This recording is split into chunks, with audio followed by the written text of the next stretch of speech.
এবং আমরা অতীত দেখছি যখন মাঠে মার্শাল মানে আর্মি নামে তারপরে কাজ হয় না, this is first time. STC power দেওয়ার পরও যখন আর্মি কাজ করতে পারে না, নাথিং, এটা আই ওয়াশ, সিগন্যাল আছে করবা না, তা নাহলে হয় না কেন? মাই কোশ্চেন ফিনিশ।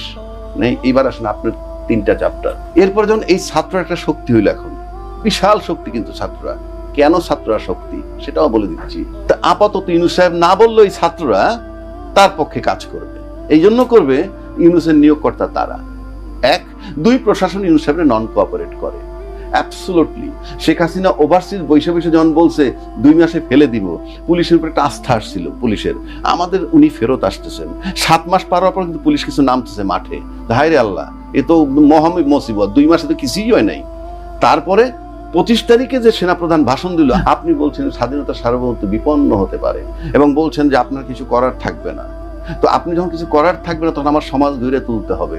সুতরাং এই ছাত্ররা সেই জন্য গড়ে উঠছে।